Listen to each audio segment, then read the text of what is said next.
Hello and welcome everyone to the Nations of Charlemagne. We are going to be concluding the Nations of Charlemagne series with 6 episodes on the French Revolution, or rather 3 episodes on the French Revolution and its aftermath. Today is the first of a 3-part episode, 3 lectures over 3 days, and I hope you enjoy it. Just before I go, before I sort of proceed with the lecture and the agenda for today, I just want to point out that as this is technically one episode or one continuous sort of train of thought on my end. If you are so inclined to send a super chat, or I do receive any super chats in the ensuing stream, I will read them at the end of Saturday's stream, all in one go. So I'm just going to be keeping these quite short, and then there'll be a discussion at the end of the last stream. So that's on Saturday. The first one today is on the fall of the monarchy from 1789 until 1792. Tomorrow's will be on the Reign of Terror. I'll be starting off talking about the September massacres and ending with Babeuf's Conspiracy of Equals.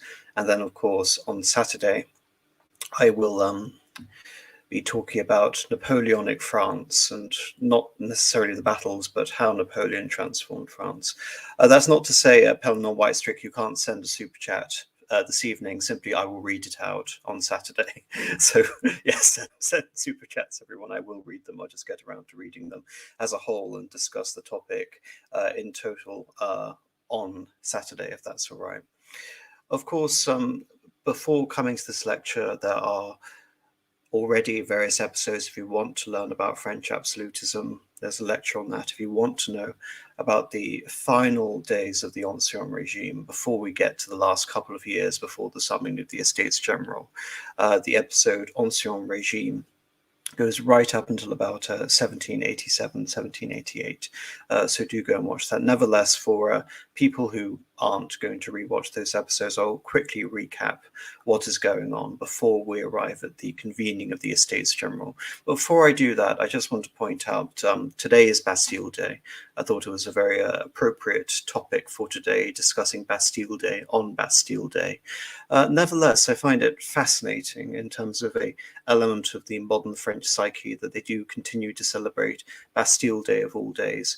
Of course, Bastille Day, whilst on the one hand it allowed the revolution to continue, it also marked the beginning of revolutionary violence and insurrection, mutiny, all of the things that will continue to escalate and worsen as the French Revolution reaches a bloody crescendo around the year 1794. And I think it's quite incredible the gall of it was Leon Gambetta in 1878 who brought back the celebrations of the Bastille Day after the fall of Patrice MacMahon's presidency and the pseudo sort of monarchical presidency we have right at the beginning of the Third Republic. Because around this time in the 1870s and the 1880s that France tries to fully enmesh themselves in the original founding myth of the French Revolution. In addition to that, also bring in La Marseillaise as the national anthem, because everyone seems to forget that after the original phase of the revolution, the celebration of the Bastille Day, effectively insurrection, and the singing of La Marseillaise fell into abeyance purposefully as a result of the various regimes that came into power. And all of these things were only brought back in the 1870s and the 1880s to fulfill a very specific political niche, the re-emergence of the French Republic in the form of the French Third Republic. Nevertheless, that's a little sort of a prologue on Bastille Day, now getting into the actual matter of this evening. When Louis XVI inherits the throne in 1774, and it is remarkable that Louis XVI is a good man, a decent king, placed in an incredibly precarious situation by historical circumstances that were outside of his control. He was only 18 when he became king, and it had virtually no impact on the administration of France before. The reign of Louis XV was an ongoing disaster, ultimately, for the French monarchy. It looked as if by around the year 1740, the French monarchy had reached a height. It was able to reverse some of the losses in the late reign of Louis XIV, the disaster of the Spanish War of Succession. And then after the Gloria Fontenoy, after it looked as if France was being able to seriously expand its borders. It had formed an alliance with Spain. It was dominant in various parts of Italy, and it still had a major colonial empire. All of this goes away when France loses the 7 Years' War and enters a long period of protracted disaster. And nevertheless, rather than allow this to negatively impact the French regime, most of the petty bourgeoisie and the intellectuals are now moving away from the founding principles of divine right monarchy and Catholicism. They are now entering into a period of basically nihilism and cynicism. I don't think anything quite encapsulates that, like the general degeneracy around the court of Louis XV towards the end, and also the rise of various notorious figures, such as the Marquis de Sade. Nevertheless, Louis XV tried to bring in belated measures to affirm the state of French absolutism, whilst it looked like the monarchy of France was entering a period of protracted decline. This is the time of Catherine the Great. This is the time of Joseph II. It is the time of Frederick the Great of Prussia. All of these great monarchs who are transforming the natures of their state in line with the ideas of enlightened despotism, cameralism. Whilst embracing Enlightenment ideas, they're also embracing the notion of royal autocracy. And this is something that France really fails to do. And many of the intellectuals in France, like Turgot, are enamored with thinkers such as Montesquieu, who are taking their cue from Great Britain and, of course, you could say, the radical Whig trajectory of Great Britain in the form of the United States of America. Nevertheless, despite all of these ideas, Louis XV begins to try and crack down on the various institutions which challenge his authority. There's a remarkable session of the Paris Parlement in 1766 called the Flagellation Session, whereupon the king arrives and gets the parliament to affirm, "I am the king by divine right. You shall not turn into a British-style parliamentary monarchy." And this is done, the Paris Parliament is a very ancient institution, and you have the idea of the lit de justice, the forceful registration of the acts, the idea that the Parliament never becomes a legislature for the French nation. Nevertheless, by this time, not just the Paris Parliament, but all of the various parliaments throughout France are becoming intractable in terms of their defense of the various the privileged interests of the various groups. And in response to this, from 1770 to 1774, Maput, one of the ministers of Louis XV, attempts to abolish the parliaments entirely and spearhead this idea of French absolutist autocracy. When Louis XVI comes in 1774, this is what Tocqueville discusses as the benign monarchy, how ultimately inoffensive various aspects of the French monarchy were. They weren't this continuous state of oppressive regimes. Even things such as the medieval punishments that were railed at in the introduction of the guillotine. Various measures against cruel and unusual punishment were already abolished before the revolution happened in 1788. And the arrival of Louis XVI is seen essentially as a bit of a French spring, this lessening of the tyrannical and despotic governance, and also the corrupt and failed governance of Louis XV. One of these things, of course, is try and abolish the corvée as well. But despite this, despite the sort of moderate reforming zeal, and again, Louis XVI is immediately advised, such as figures like Turgot, who become great reformers in terms of free markets later, which is going to have a knock-on effect. So he's surrounded himself very early on with people who are enamored of the Enlightenment. They are friends of Voltaire.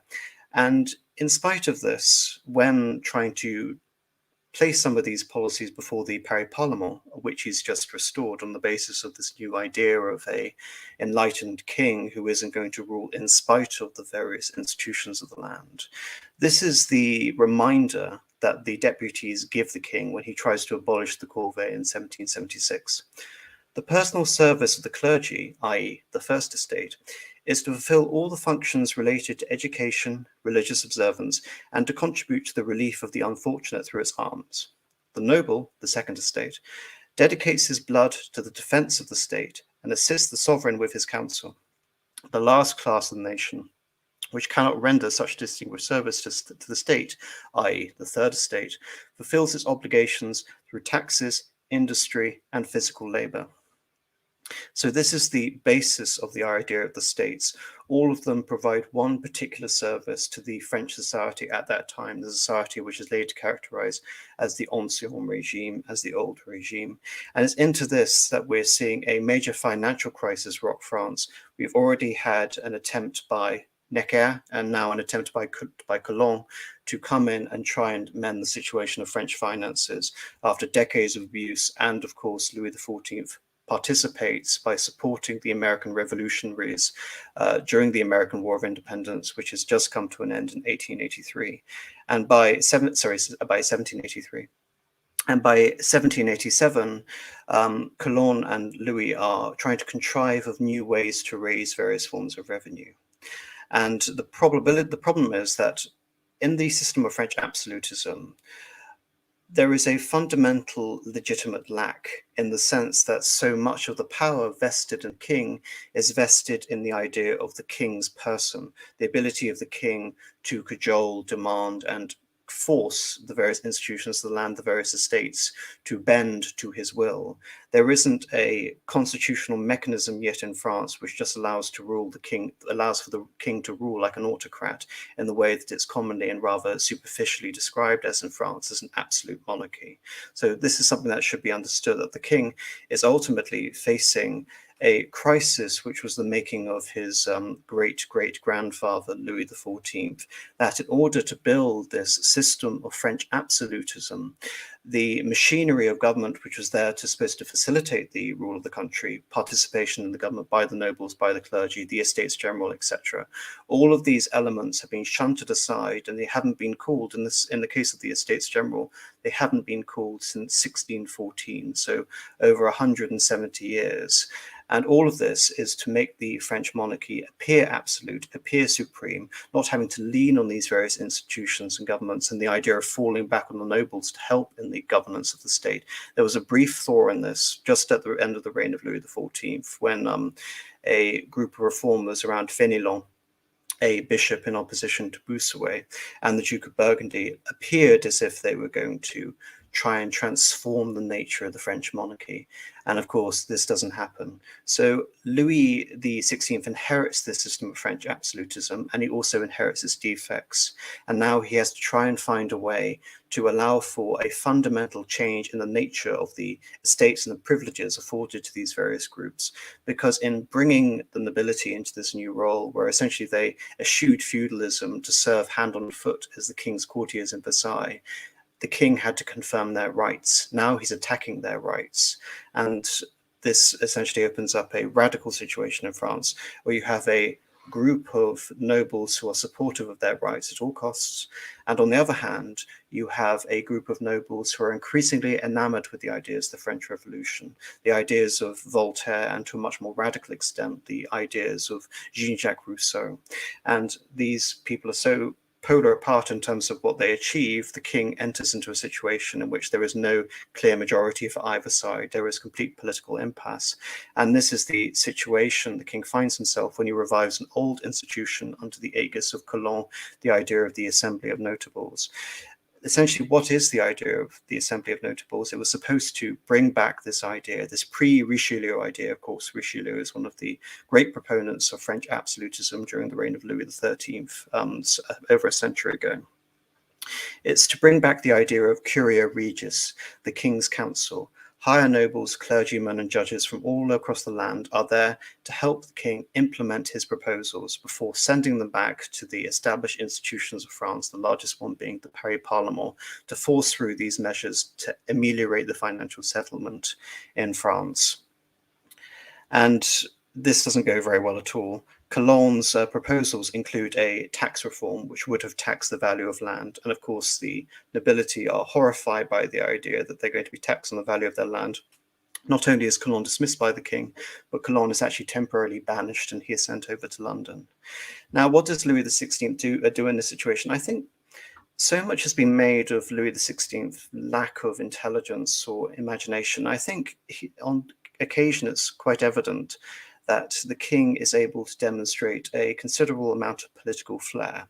So upon banishing Calonne, disassociating himself with Calonne, Louis XVI then brings in Bishop Brienne, the leader of the anti-Colon faction.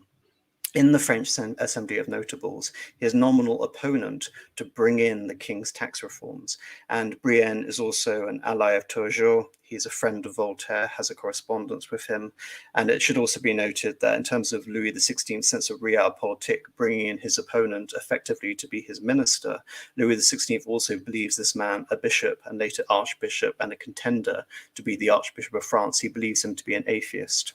Nevertheless, he comes in, and the assembly under Brienne agrees to the principle of reform, the reform of the various provincial assemblies, the transmission specifically of corvée labor. Corvée is forced labor in France, where members of the Third Estate could be compelled essentially to serve in various capacities other than just taxation. So, for example, building roads, etc., or other forms of manual labor. Of course, this wasn't very beneficial to the king, who wasn't embarking on any grand building schemes. So the idea was trying to transmit that form of service of the Third Estate corvée into money tax. And again, there is a radical section of the assembly, as previously intimated, that suggests that the king's reforms don't go far enough, and they, as a body of only the nobles of France, are not a national body, and that such matters pertaining to the affairs of the entire nation and reform of the nation on this scale should be handled by an assembly of the nation. Of course, they allude to the idea of an Estates General, but already at this moment, if we're talking about figures like Lafayette, the hero of the American Revolution from the French side, and the wily Mirabeau, they are talking about something more akin to Jean-Jacques Rousseau's general will. They are not talking in the sense of just bringing in the Estates General as it existed in 1614. They're looking for something far more radical. With the implicit backing for some of the king's reforms, Brienne was able to go back to the Paris Parlement with the intention of having all of these edicts registered, which ostensibly was the job of the Paris Parlement. Nevertheless, the king now believed that he had some support, so he went even further with the parliament. He tried to introduce various duties, a stamp tax, which the British government had failed to implement effectively in the American colonies before the revolution out there. The abolition of various customs tolls, barriers, which divided the various provinces in France, and of course bring back the idea of a general land tax. And this was more or less used as a bargaining chip rather than something the king wanted to sincerely put through, because he was prepared to bargain with that on the idea that the parliament would loan him money, essentially give him a blank check to do what he wanted with the nation's finance. And whenever the king felt essentially that the members were threatening, that they're going to maintain their privileges at all cost. This is the interesting idea that the nobles are now threatening the idea of an Estates General. Now, why would the summoning of an Estates General from members of the Paris Parlement be a threat? And it'll be interesting actually to point out the subtle irony in the nobles calling for this in a moment. Now, the Estates General hadn't been called since 1614, I've already mentioned that. But why hadn't it been called since 1614? Well, it was called during the minority of Louis XIII. And this was at a point where Louis XIII was at his lowest in terms of authority. Richelieu hadn't yet come in and tried to radically transform the nature of the French monarchy. But pivotally, the continual summoning of the Estates General is associated with one of the worst epochs in French history in terms of the state of the monarchy, which is the period between 1560 and 1600, which people who watch this channel be aware, the French Wars of Religion. Mary de Medici and the last Valois monarchs continually held Estates Generals, and they became increasingly hostile to the monarchy and radical. In fact, one of the longest lasting Estates General, that of the 1588 all the way to 1593, was established solely to try and elect a king in opposition to who would later become Henry IV, the Bourbon dynasty founder. So the Estates General, summoning it, has a record of directly threatening royal authority. And of course, that's going to be very prescient, isn't it, for our discussion? But nevertheless, that is the historical attitude of the King of France. It is a surrender of that authority to this body, which has an incredibly dodgy track record. And rather than augmenting royal power, this will be seen as a last desperate throw of the dice to try and get through these reforms at the risk of undermining your kingdom, which of course is what the case is. So now the king is in feud with his parliament. And this has now become an issue of sovereignty. The king tries to force the registration of these edicts through this idea of lit de justice. He goes to the measure of taking them away from Paris, where there's a huge amount of support for them, summoning the Parliament of Versailles, and then when they wouldn't be compliant in Versailles, going even further afield in the city of Troyes, appearing at the assembly whilst it was settled in Troyes on a hunting trip just to come and visit, sitting in the council in person and trying to compel the various nobles to register the implementation of his financial edict. And when his cousin Philippe d'Orléans, the father who would later become Louis Philippe of France, resists it in defense of his own privileges as the Prince of the Blood of France, and in response, the king signs lettres de cachet, which arrest all of the faction which have just tried to oppose the king and his faction. So the king is having to rely on increasingly desperate measures to try and cajole the various nobles to register the edicts of his various tax reforms. And ultimately, the king believes he has to circumvent Parliament, anything before summoning the Estates General. So there are various legal officials who go to the king and say, oh, we need to bring back institutions dating from the 13th century, from the reign of Saint Louis, in order to completely circumvent all of the parliaments just to get through these acts. If anything, that should demonstrate the total hostility and the complete political impasse, the paralyzed nature of the French Constitution on the eve of the summoning of the Estates General. And of course, these plans are discovered. The press in Paris goes wild with rumors about this. Parliamentary representatives from Brittany come to France. They form the Breton Club, radical sort of opposition to the king. And later this would coalesce into the Jacobin Club. It's also during this time, with the idea that the king is actually prepared to circumvent the Paris Parlement, that we have a major outbreak of violence across France. And of course, there is now the possibility of famine in Paris. This is due to a combination of factors. Turgot's free market reforms, meaning grain is leaving France rather than staying in France, a few bad harvests from 1786, 1787, and of course the expansion of the French population to around 25 to 30 million by 1789, without an industrial revolution to actually revolutionize the nature of farming in France at that time, still using what we would consider medieval methods. So all of this exacerbates the problem where you have a hungry population, you have a desperate financial situation, and you have a king who is unable to solve this through constitutional means. So Brienne is dismissed, and Necker, as an attempt to assuage members of the Third Estate, of course, Necker is Swiss, he's a commoner, he's a banker of some incredible international renown. And when you have someone like Necker in your government, you can essentially rely on him to improve the credit rating of the French nation just by having him as your Controller General of Finances, such as the international reputation of Jacques Necker at this time. Nevertheless, the king is incredibly weak, and Necker demands full access to the Royal Council, the position of Prime Minister, in addition to being Controller General of Finances.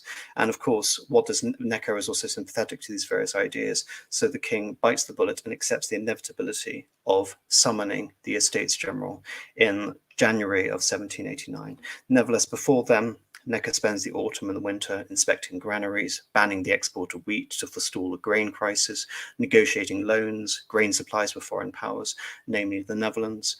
And again, with Necker's, in terms of like what the idea was and what the impetus of the edict is, and how you can say limited Louis XVI's aims were in terms of trying to restrict this and not allow the Estates General to become a riotous or revolutionary assembly. The edict of 1789 proclaimed, "We have need of a concourse of our faithful subjects to assist us to surmount all the difficulties we find relative to the state of our finances. These great motives have resolved us to convoke the assembly of all the estates of all the provinces under our authority." And the king also emphasizes the reform of abuses, the redress of grievances, the so-called cahier de doléances, and the intention was to reform and strengthen the monarchy as paramount, with a narrow focus on fiscal reform against the possible revolutionary potential of such a body. And in order to guarantee this, again, there was very little in terms of wiggle room on how the body would be constituted. The idea was to resurrect it as it was back in 1614, an ancient composition where there would be voting by orders. So the first two estates, the clergy and the nobility, would be able to outvote the Third Estate in any serious measure. From January to May, Delegates were elected from each estate, though many members of the clergy and nobility defected to the third estate, without about I think around a third of the members of the third estate, consisting of nobles, while members of the clergy, such as the Abbé Sieyès, were also elected members of the third estate. Perhaps the most notable noble to become elected as a member of the third estate was, of course, the Comte de Mirabeau. Sieyès, of course, is renowned for his, in preparation for the convening of the Estates General, the pamphlet, What is the Third Estate? In this pamphlet, Sieyès argues that the third estate constitutes the closest thing France has to a complete nation within itself, as opposed to a constitutional dead weight, as was the interpretation of many members of the third estate beforehand. It should also be noted that one of Louis XIV's most effective policies in limiting the power of the French nobility and also in bringing in new blood from the third estate was the creation of the noblesse de robe, essentially what we would have now in terms of the equivalent English House of Lords, which is entering into the political system through purchase. And then, of course, we have the creation of venal holdings or office through purchase and then inheritance, etc., etc., etc. That way, Louis XIV was able to prevent the old established nobility monopolizing various positions of actual governance. So, for example, going out through the provinces and controlling the généralité, and allowing members of the third estate to buy their way in the system. But by the time we arrive at 1789, there has been an aristocratic backlash, and they are revolting against this. And this idea of this specific class of the noblesse de robe controlling all of these administrative posts is no longer the case. And so the third estate is perhaps more alienated now than it was, say, for example, at the height of a catastrophe like the middle stages and the late stages of the Spanish War of Succession nearly 100 years ago. Sieyès stated that the people wanted genuine representatives in the Estates General, and of course equal representation, if not again equal to the other orders, then perhaps voting by head, voting by population, not voting by social rank. And of course, this leads to the very famous saying of Sieyès, what is the third estate? Everything. What has it been hitherto? Nothing. What does it desire to be? Something. And in response to these proposals, Necker, of course, who is somewhat sympathetic, negotiates that there should be more representatives to the third estate. But again, this is nothing more than the token point, because if you still have voting by orders, then it doesn't matter how many members an individual order has, they can still be outvoted by the other two. Nevertheless, there were tentative ways of trying to sate and cajole the third estate into effectively buying into the system. The Estates General was finally summoned in Versailles on the 5th of May, 1789. I've got a lovely painting by Couder on the left-hand side here. And in order, again, to emphasize how much the king wanted to control the nature of this organization, we have these lavish series of protocols organized by Barenton, the keeper of the seals, these beautiful costumes, as you can see here. The king in pride of place, all of this is convened in a little enclave just outside of Versailles, adjoining the palace. All of this is to impress on the delegates the majesty and power of the French monarchy. And combined with this, combined with the dazzle them and stun them approach, we also have this maintenance of strict etiquette for the assembly, whilst Necker ensured that the agenda remained very focused on the issue of finances. And this is where we have this, I would say, a remarkable about turn. Previously, up until now, the nobles had resisted any movement against the king when it came to infringing on their privileges. However, now the nobility are faced, literally face to face in this image, with representatives of the third estate. Many are their own number who have defected and joined in this potentially revolutionary organization, as Sieyès would like you to believe. And now they actually have a body other than the king who could seriously threaten their privileges, not from above, not from below. So from the beginning, we have a tacit alliance between the remnants of the upper two orders and the king. And this is why, going back into my earlier points about why members of the nobility threatened the king, saying we need to convene the Estates General. In many cases, in the prevailing case, I believe that unless it was coming from a figure like Mirabeau or Lafayette, this was an empty threat. It was simply to demonstrate to the king that, we're not going to give up our ancient privileges. Are you really going to summon this body, which is going to undermine your authority and possibly wreak revolution and havoc in the country? And of course, Louis XVI, again, you can say that without the benefit of hindsight at that time, it could have been calling the nobility's bluff and forcing them in a position where they have to rely on the king in this tacit alliance. On the other hand, you can say it was a political calculation by the king, aligning himself with Necker, that catastrophically backfired. Nevertheless, I think it's fair to understand that the king wasn't just a passive observer allowing the momentum of the revolution to continue unabated, that there was definitely political formula in terms of what Louis XVI was trying to achieve. Mirabeau, and of course this almost instantly causes an impasse between the various estates as they break off into these various political alliances. Mirabeau and Sieyès attempted to work around this impasse by inviting members of the other states to join them as a common as opposed to orders, dividing the idea of separate bodies. And it should also be noted in terms of the king's own freedom of action and the king's mind, that the Dauphin, Louis-Joseph, died, I think it's on the early June of 1789. So right in the middle of the proceedings, the king is also faced with the death of his heir. I know this also sounds harsh to point out, but this wasn't such a great crisis for the monarchy. Louis had another son who will become the Dauphin Louis, and briefly Louis XVII. And of course, infant mortality being what it was in France, this wasn't an uncommon occurrence. Nevertheless, the king is also having to deal with this family tragedy, in addition to having to deal with this political crisis and an increasingly emboldened and audacious third estate who are brimming with all these revolutionary ideas. And after attempting to circumvent the estates and create the new revolutionary system in France through common rather than separate bodies, bypassing the constitution of the Estates General, on the 17th of June, the Commons declares themselves to be a National Assembly. In response, and again, a National Assembly, a committee, an organization of all the people, representative of the general will, as opposed to representing this narrow constitutional mindset which the king's ministers are trying to impose on this body. In response, the king appeared in the assembly itself to demand that the estates reconvene as they were legally constituted, close the meeting hall of what had now become the National Assembly, whereby the assembly declared that our rights had been infringed. They met in the nearby tennis court, and it was there that you see on this image on the right by David, under Bailly, who later becomes the mayor of Paris. Bailly declares that we shall not be dissolved until a constitution for France is established, and this is the famous tennis court oath. Another attempt to compel the assembly back into orders failed, and this was the royal session. And by the 9th of July, the assembly had declared themselves to be a constituent assembly, essentially a body outfitted to prepare the way for a new constitution of France, independent of the authority of the Estates General. Effectively, by the 9th of July, the Estates General had been superseded, and the king had, it would seem now, been temporarily overcome by events.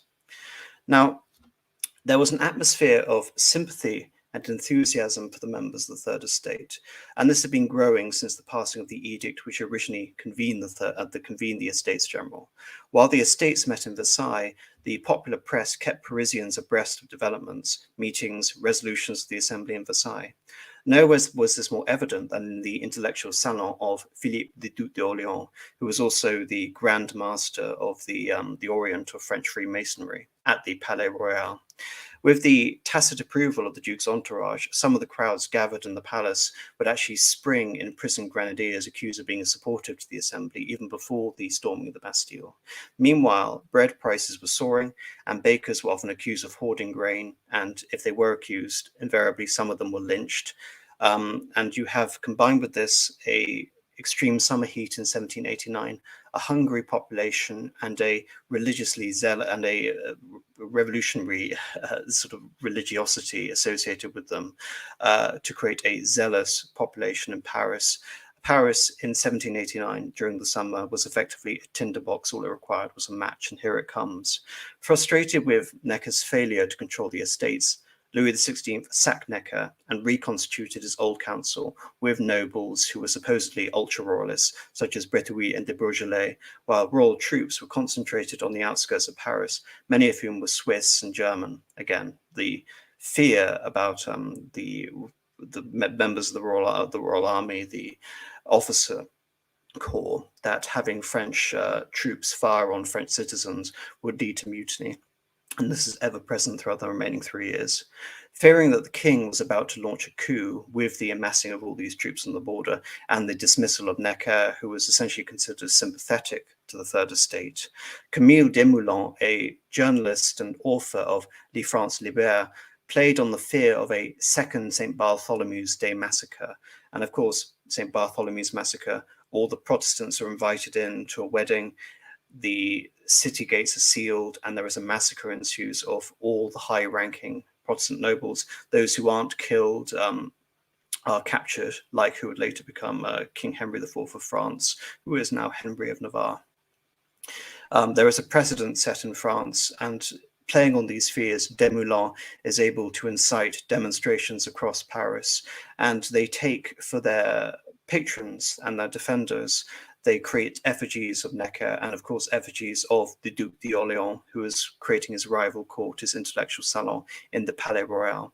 An attempt to disperse a crowd with cavalry on the Place de la Concorde fails, and after then, royalist regiments retreat to the outskirts of Paris.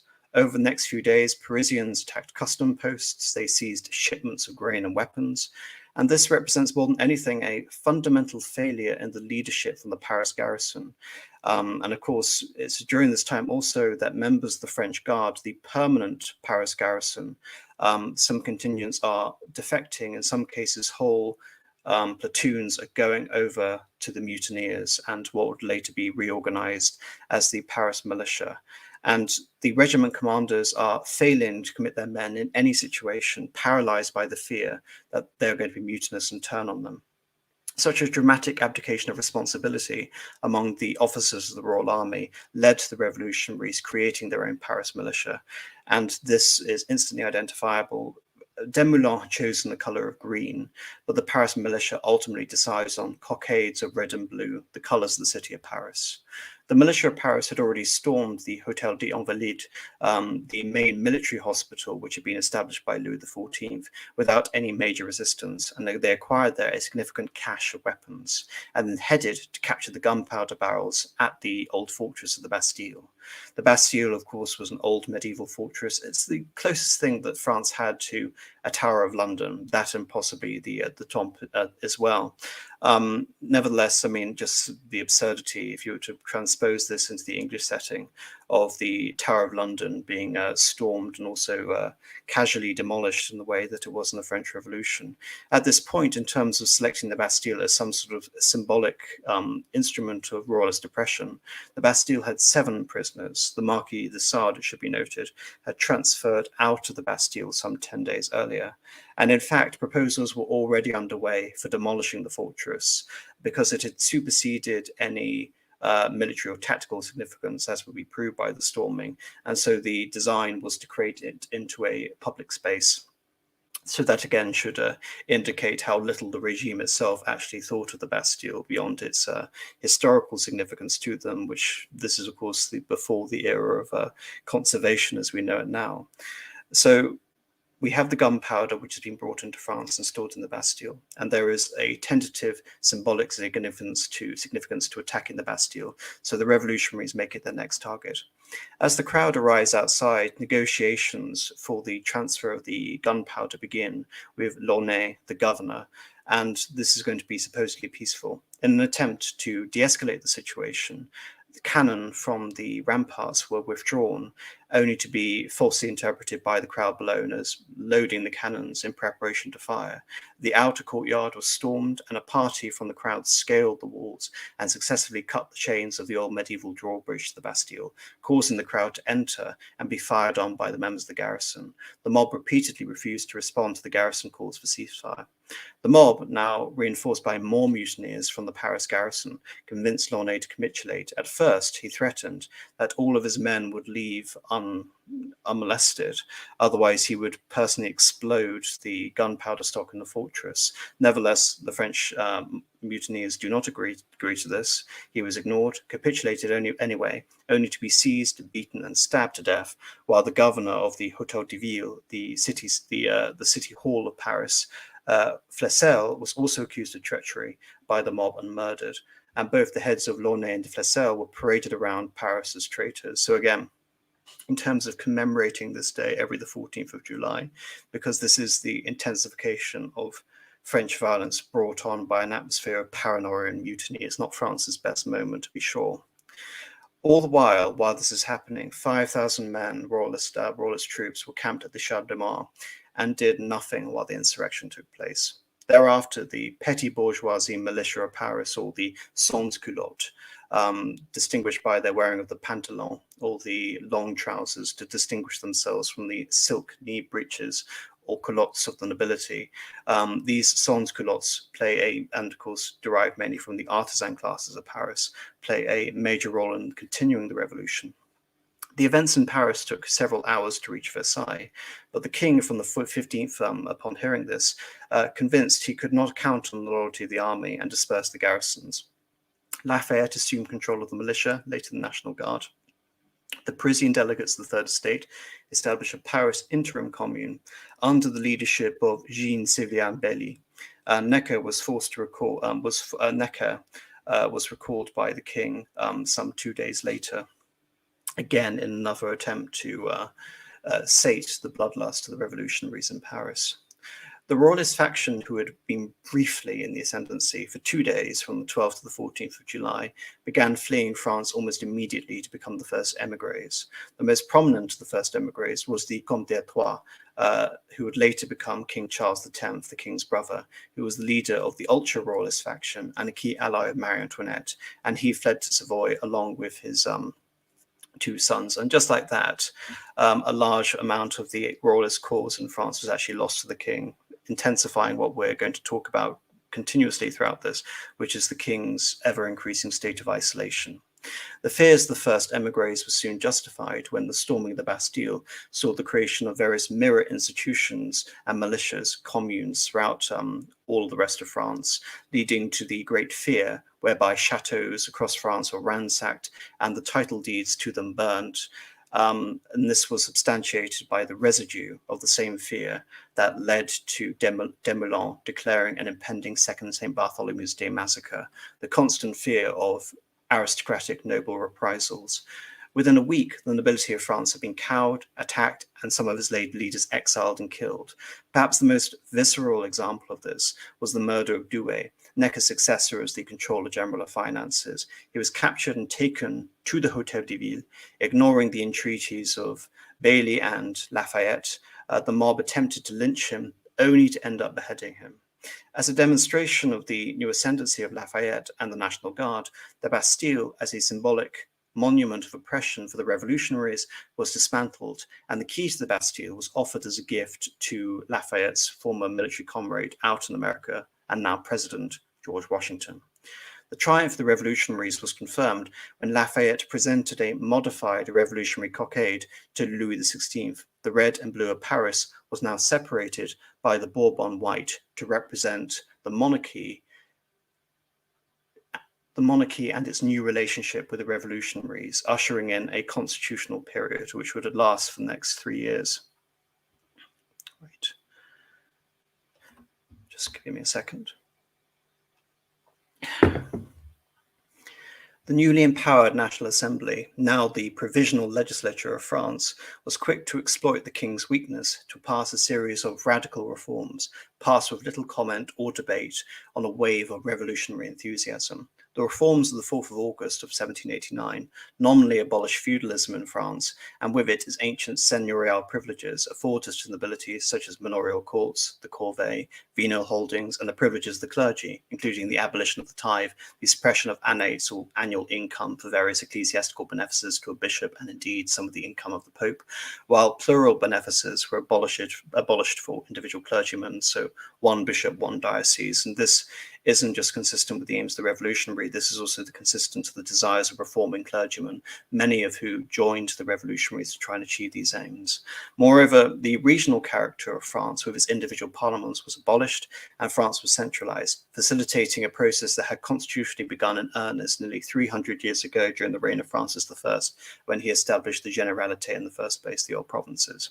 Despite this initial euphoria, The 19 decrees, which were passed on the 4th of August, were implemented haphazardly, and as of yet, the National Assembly did not have the political machinery or really the authority to realize something as ambitious as the total abolition of feudalism and establishing equality under the law. Rather, the decrees were effectively declarations of intent and subject to continuous revision. The king, on the one hand, had achieved one of his aims in abolishing aspects of the noble privilege that were a hindrance to his fiscal policies, while lamenting that without adequate compensation for the losses for the various estates, such decrees risked dismantling the social order of France. While the peasants no longer paid taxes to the church, those taxes went instead to the state, and often the peasants paid more after the August decrees. The decrees paved the way for the Declaration of Rights of Man and Citizen. Again, this is draft under the initiative of Lafayette, that claimed social equality in line with the common good, rights of liberty, property, safety, and resistance against oppression for active citizens, whatever that means. In terms of the differentiation in France between active and passive citizen, an active citizen who could engage in a political process was, by the Constitution, later defined as a propertied male above the age of 25. Fundamentally, the power of the National Assembly and the claims of the Third Estate were transmitted into the declaration that the principle of any sovereignty lies in the nation, not God, let alone his vice-regent, the King of France, whose sovereignty, again supposedly, was confirmed by divine right.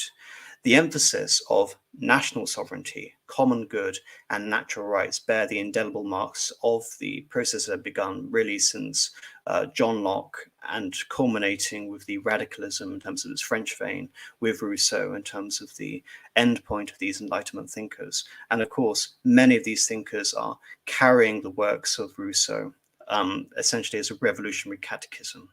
Despite these grand strides made by the revolutionaries, negotiations for the nature of France's constitution were ongoing in the court of Versailles, which was rife with interfactional strife. The king from the outset had been reluctant and coerced to become a participant in these decrees, and the precedent had been set in the minds of the revolutionaries that should the king's material and military position improve, the fate of their reforms hanged in the balance.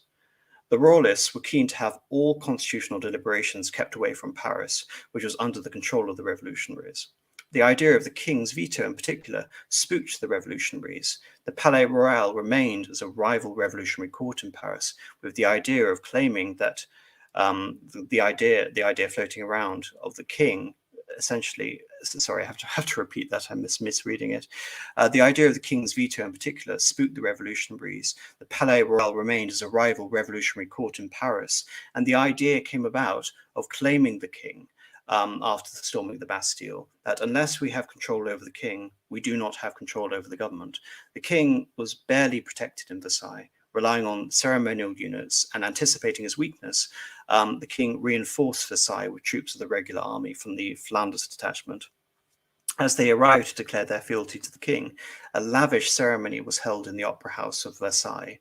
These claims of what happened that night were exaggerated in the newspaper of Jean-Paul Marat, L'Ami du Peuple, which claimed that these soldiers were drunken, gluttonous, and they had desecrated the tricolor cockade, essentially got into a drunken stupor and started around stamping on them. These claims provided the final impetus for the Parisians to strike, although the idea had been floated around as the logical consequence of the storming of the Bastille some months before. Hungry women from all quarters of the marketplace of Paris, armed with makeshift weapons, attacked the Hôtel de Ville in search of food. And this was again another fear which had been induced, that of the aristocrats' plot. The idea that food was being deliberately withheld from the city of Paris to starve out the revolutionaries and lessen their morale and ultimately kill them off. So, inspired by this, and of course incredibly hungry, these women attacked the Hôtel de Ville under the command of one Stanislas and Marie Maillard, and he uses this as an example, as a pretext to try and divert the women away from Paris, away from the town hall, with the cry "To Versailles." The march on Versailles had the overwhelming support of the National Guard and the backing from various members of the Orléans Circle at the Palais Royal, to the extent that Lafayette was powerless to stop the mob, only to be forced reluctantly to head to the march and warn the king in advance.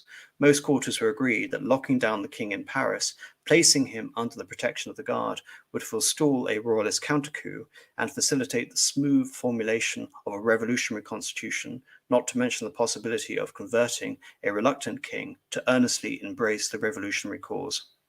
At first, the king met a deputation of the women and provided food.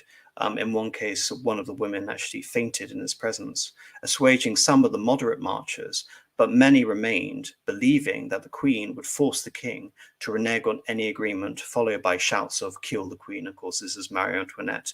This is also supposedly where we get the term let them eat cake, but really it's a mistranslation. Marie Antoinette never said that. A small detachment of protesters entered the palace, entered the queen's quarters, and the queen only narrowly escaped. And this is the depiction in today's thumbnail here. Rather beautiful painting. By now, the Flanders regiment that had been conscripted by the king to defend Versailles were in full retreat, not willing to engage and put down the rebels. Falling on the mercy of Lafayette, who had now arrived in the palace, the royal family appeared on the balcony before the protesters, sating their bloodlust through the family's demonstration of courage and Lafayette's support. And of course, Lafayette is actually shown to be kneeling before the queen, kissing her hand as if to indicate, my fate and the queen's are intertwined. You can't get to the queen without bypassing me, And Lafayette at this point still has a revolutionary allure and magnetism, which he won't have in a few years' time. So Lafayette's support was enough to assuage some of the more radical members of the mob who were, again, very close to actually murdering the queen during this time.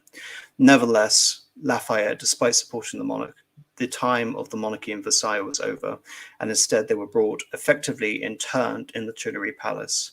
Both d'Orléans and Mirabeau were suspected by the royalists of orchestrating the march.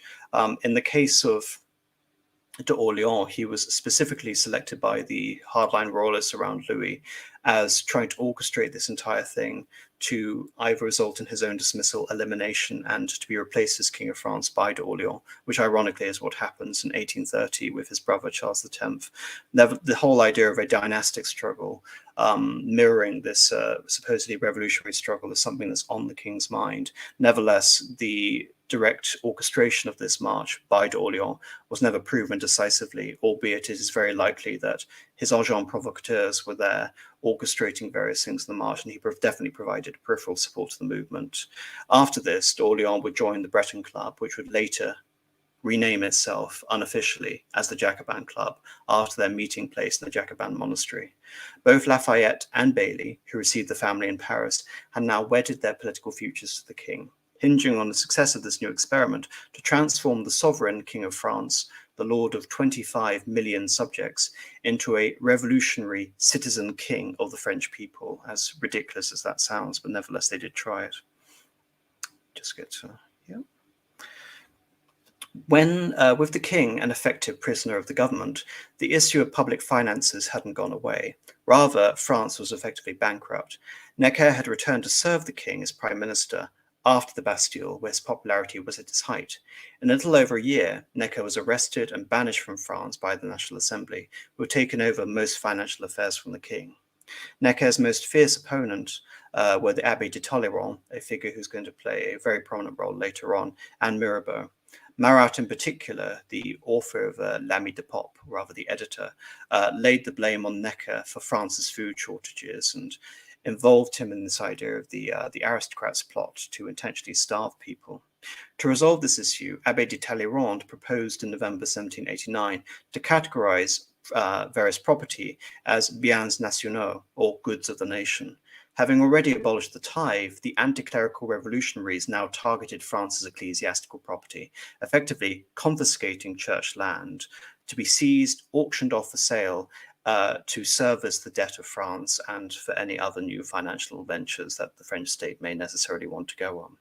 Necker tried to counter this proposal by the suggestion of a national bank, but this proposal failed. Unable to find enough buyers to buy France's clerical holdings quickly enough, the government had to issue bonds known as assignats based on the estimated value of the seized property. The amount of seized property would only increase as the revolution intensified and the flow of emigres out of France increases. Nevertheless, the state's dependence on the assignat would only grow and become far greater than the proportion of confiscated land to become ultimately a worthless paper currency, though the effects of this would only become apparent by 1792 and seriously escalated when France embarks on war with Austria.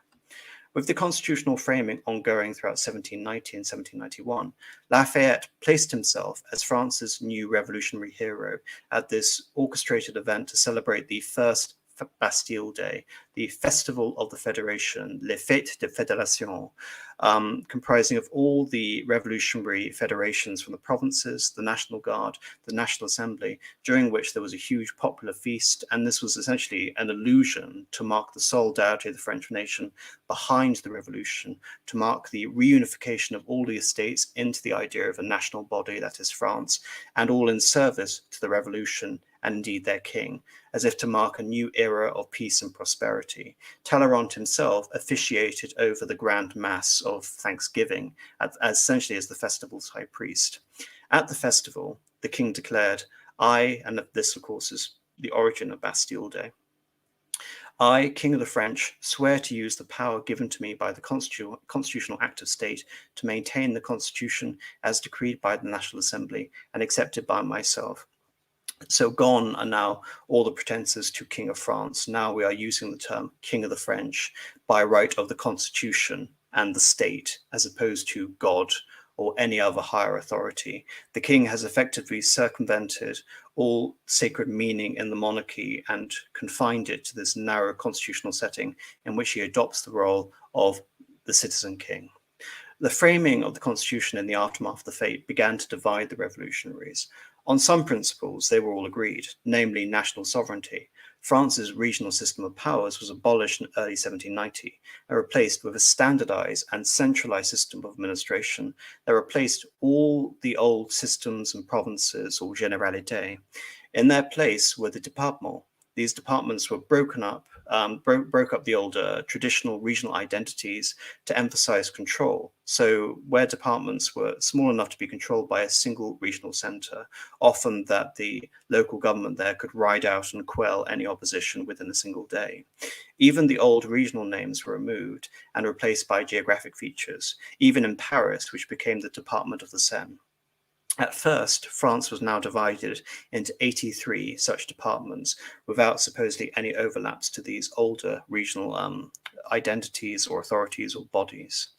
The issue of equality, however, was a sticking issue for what would later become the Jacobin movement, or rather the nascent Jacobin movement, who preached for radical equality against the prevailing attitude in the National Assembly, who favoured the representation of property holders and a system of indirect electors. The king was essential to this system, in imitation of Great Britain and Montesquieu's own conception of the separation of powers, which indeed was based supposedly of a misreading of our own constitution, whereby the king retained an executive function with the power of veto, but was accountable to the new legislative assembly that would emerge after the National Assembly was superseded in the constitution. In opposition to the Jacobins would later arrive the Filon faction under Barnave, a faction of moderate monarchists who favoured a reserve of powers to appoint ministers, generals, and ambassadors, similar to that of Great Britain. Mirabeau had positioned himself as a moderate constitutional monarchist in the aftermath of the Women's March, but died in April of 1791, depriving the moderates of an effective and popular political operator. Indeed, his legacy was thoroughly destroyed after his death and the Jacobins took power. Having already standardized dioceses, abolished the tithe, and confiscated clerical property, the National Assembly passed the Civil Constitution of the Clergy. The Civil Constitution banned monastic orders, introduced elected priests and bishops, while affirming that upon their election, they would take an oath to be loyal to the nation and the king rather than any higher authority. As France was a Catholic nation, this act did not abolish Catholicism in France, but subordinated it entirely to the state, in complete contradistinction to papal oversight and investiture, let alone placing their fate in the nation before that of God. Louis differed on his response to the act and tentatively signed it until hearing from Pope Pius VI that such an act and the oath it entailed separated French Catholics from the Church, and as such, Louis XVI was chastised as potentially schismatic. Such a thing had precedent in France when Louis XIV published his 4 articles of his Declaration of the Clergy, which asserted the rights of the Catholic Church in France and the primacy of monarchical divine right over ultramonarchism, i.e. the rights and privileges of the papacy. Though obviously this act, the Civil Constitution of the Clergy, created by a revolutionary government, differed significantly from the more radical earlier incarnations of the French idea of independence of the French church, Gallicanism, in that national sovereignty was paramount over the church, and indeed the king, of course the king is mere a vessel, he's a servant, as indeed the church is. The paramount idea throughout all of this is national sovereignty, the general will, and everything must be subordinated to that. Religion, king, and indeed God has to be submitted to France. The act split the church in France into jurors, those who supported the new act, and non-jurors, the latter faction being effectively purged by the government, while the former jurors were repudiated by Rome as schismatic. On the 21st of June 1791, Louis escaped from the Tuileries Palace. Though Louis's aims have proved somewhat unclear, by the summer of 1791, it was apparent that Louis was being forced to sign away his sovereignty, his Bourbon inheritance, while officiating over a regime that increasingly placed him at odds with his Catholic faith, indeed his eternal salvation, leading to the protracted death of the monarchy in France, such as the citizen king was a king in anything but name. Louis needed to reverse the predicament forced upon him after his removal from Versailles. Already royalist demonstrations had been occurring in Paris, only to be suppressed by the National Guard. Moreover, the safety of his family was a serious consideration after the king was nearly assassinated during the Day of Daggers after a mob stormed the Tuileries Palace. Louis pinned his hopes on one Marquis de Bouillé. Mutiny was an ever-present concern for royalist officers, especially as the discipline of the royal army was in freefall since before the storming of the Bastille. Bouillé had demonstrated his effectiveness by crushing the mutiny in Nantes in 1790. De Bouillé promised the king that under his protection and from a position of strength where the people wouldn't need to fear reprisals against the king, the revolution would simply be swept away in a tide of royalist fervour, such as if the last 2 years had effectively been undone. As ridiculous as that might sound, that was the pitch that the king was sold on. However, under the influence of Marie Antoinette, Louis was convinced that royal absolutism could be effectively restored, perhaps with the possibility of a pan-royalist intervention. Their target was Montmedy, a supposedly loyal garrison in close proximity to the Austrian Netherlands. Of course, French garrisons on the border, they could potentially quickly retreat into the Austrian Netherlands, who might in turn support an interventionist army to facilitate in Louis achieving his crown as an absolutist monarch again. Mary and her entourage under Axel von Fersen planned what was ultimately a botched operation, whereby the king made little genuine effort to conceal himself, was recognized and arrested at Varennes before being returned to Paris. With the final framing of the constitution close at hand, Lafayette and the other constitutional monarchists believed that the king's assent to the constitution could remedy the situation, though the flight had radicalized the Cordelier and Jacobin clubs to the point that republicanism was seriously floated as an option for the first time. Lafayette claimed to little avail that the king had been kidnapped.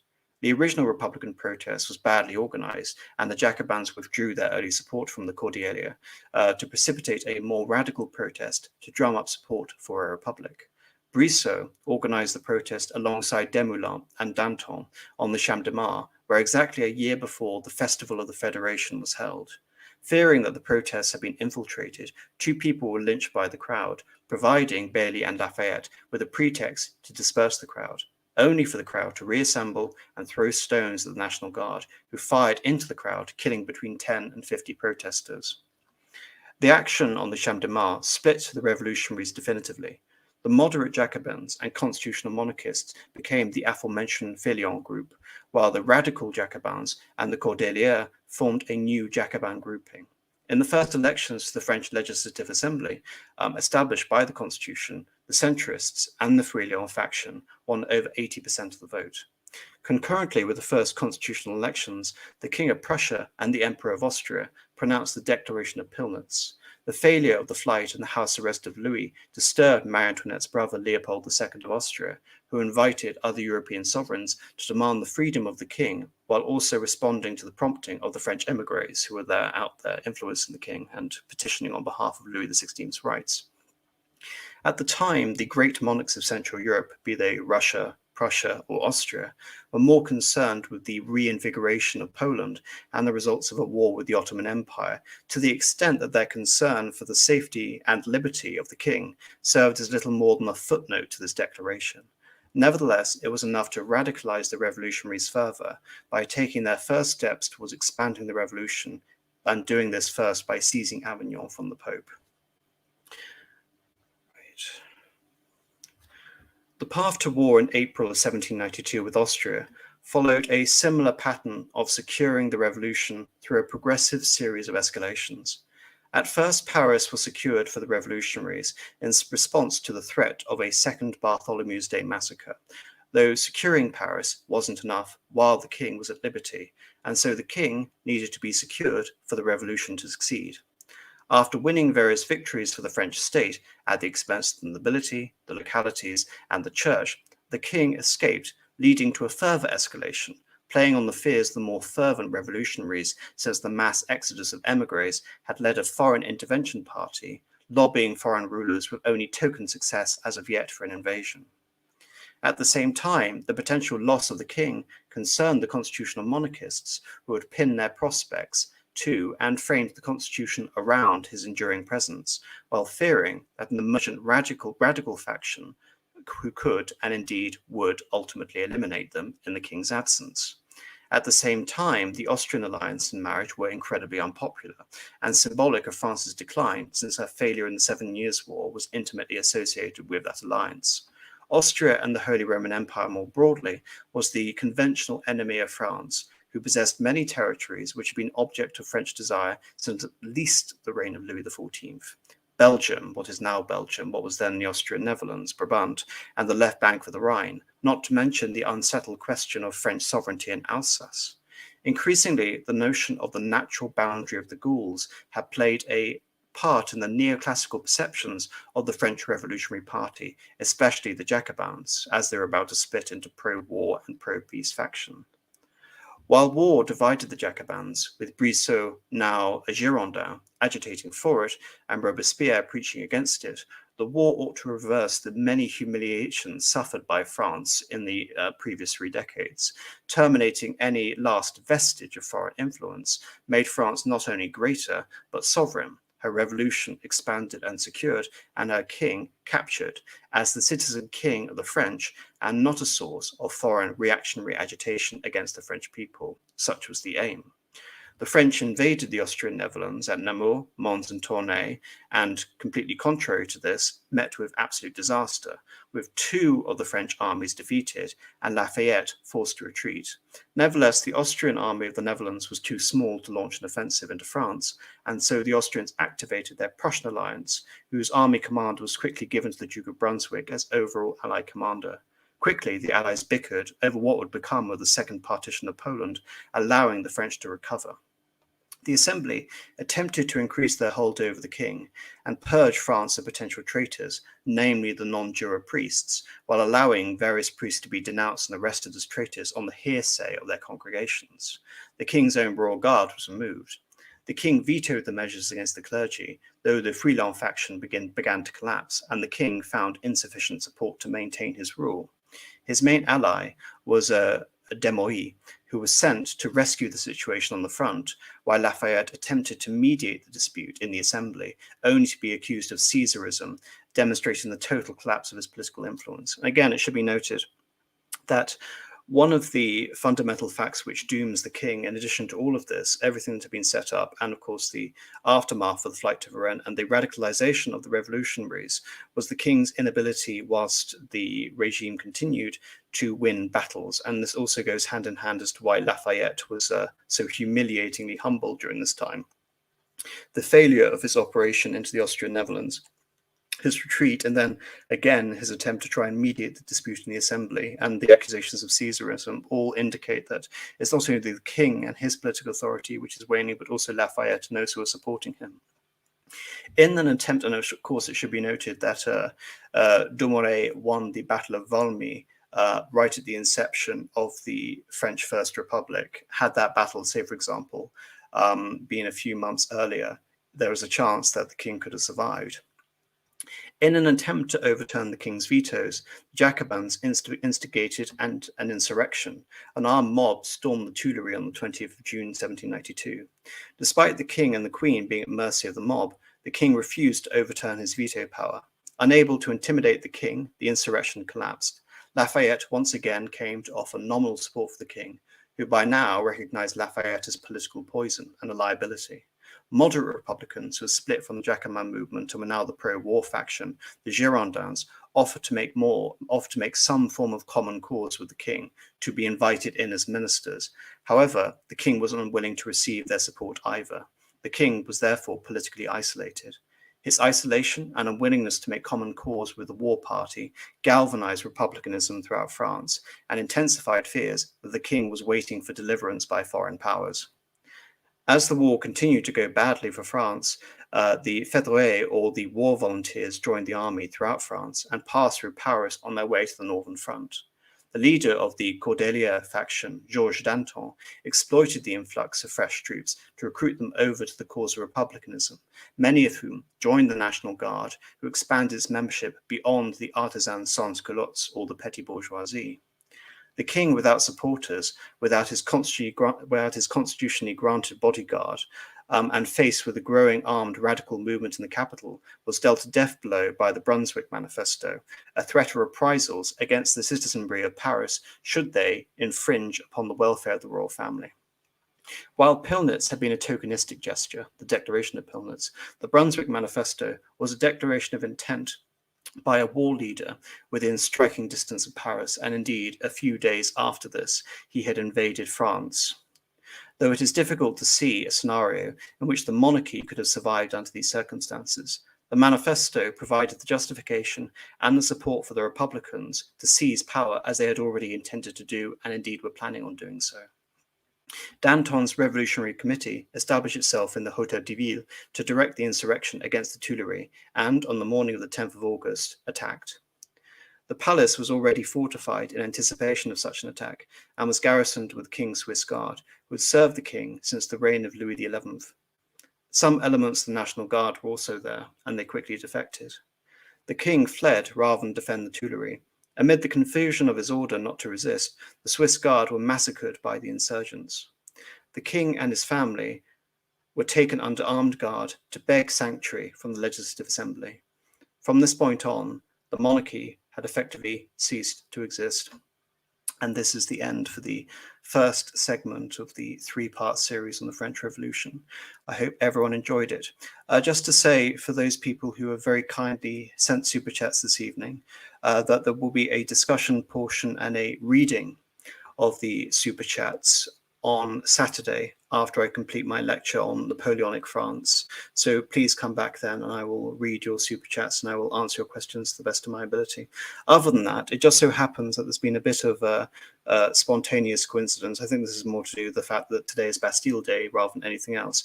But Radlib is hosting a discussion on the war in the Vendée, and there's also going to be a bit of overlap here because we'll be discussing the war in the Vendée tomorrow as well, but obviously not in as much detail, I'm sure, as Radlib. And I think Panama Hat and Turnip will also be there as well.